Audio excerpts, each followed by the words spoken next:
Uqbat ibn Amr, he asked the Rasul sallallahu alaihi wasallam, what will give me success? What will give me safety? And the Rasul sallallahu alaihi wasallam, he gave three very, very brief replies. Rasul sallallahu alaihi wasallam, he said, number one, amlik alayka lisanak. Learn how to control your tongue. One day, Umar ibn Khattab walked in the masjid and he saw Abu Bakr radiallahu anh holding his tongue. So he just says, like, what are you doing? Why are you holding your tongue? He goes, this thing has put me in so much trouble. How many households have been destroyed because of a tongue? How many communities? Imam Shafi has a poem where he says how many people are in the graveyard because of their tongue. So Rasul sallallahu alaihi wasallam, he says, amlik alayka. An interesting thing about the Arabic in this is he says alayka, as if it's against you. Protect yourself against this thing that will really mess up your life if you don't control it. Imam Shafi also said if there's anything that deserves to be in jail for a long time, it's the tongue. So just the first advice is that the aql should be in front of the tongue. What happens often is that the tongue speaks and then we go, oh,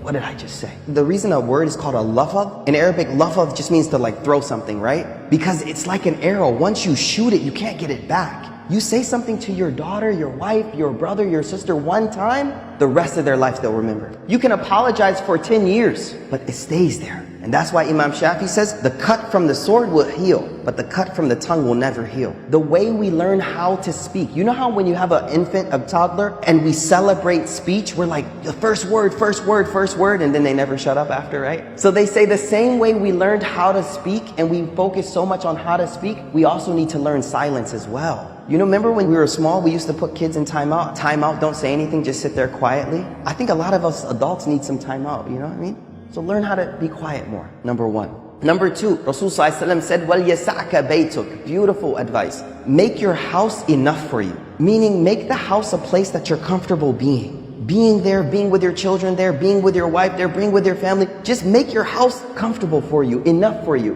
Not this mentality that we always have to be outside of the house. No, be at home. There's less fitna at home. You go to the masjid, salli, back to the house. Go back. Be there, be with your family. We all know the incident of ifk. Ifk was when our mother Aisha radiallahu anha was accused of fornication. And rumors about her had spread throughout the community. And we could imagine how that would feel to be someone like Aisha in that state where everyone is talking about something. And then I want you to imagine you're her father, Abu Bakr. Like, what would it feel like to be a father of that type of rumor spreading around the community? The hadith tells us that Aisha, first of all, didn't find out about the rumor for a while. When Aisha radiallahu anha found out, she immediately asked the Rasul sallallahu alaihi wasallam, could she go back to her mother and father's house? So Rasul sallallahu alaihi wasallam said, yeah, go. When she walked in the door, she was very distraught. And the hadith says, she walked in the house and her mother saw her face and she immediately started to comfort her. But Aisha says, when I walked in the house, I could hear my father on the roof of the house reciting Quran. There's a communal problem with your own family.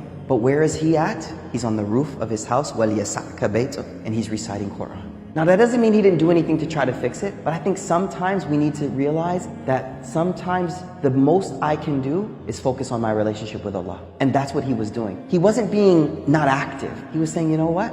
Maybe this is out of my hands and maybe I need to focus on my relationship with Allah. The third advice Rasul sallallahu alaihi wasallam says, now this is important. Where's our mental focus at? What are we focusing on in life?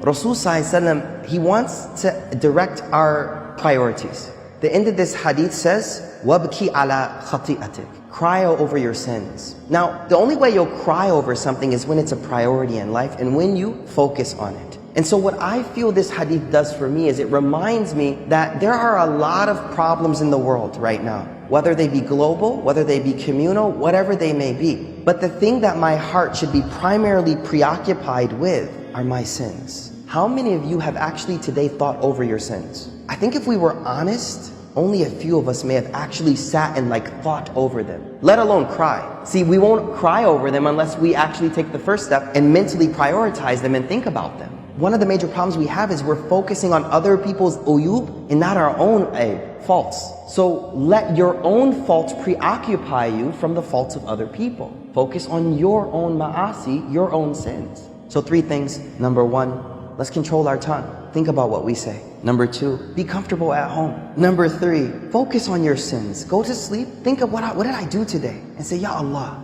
there's a lot I did wrong today. Wrap that up. Don't go to sleep with that staying there. Don't go to sleep with those sins just sitting there. No, before you go to sleep, do that tawbah. Clean those out, inshallah. May Allah subhanahu wa ta'ala give us tawfiq.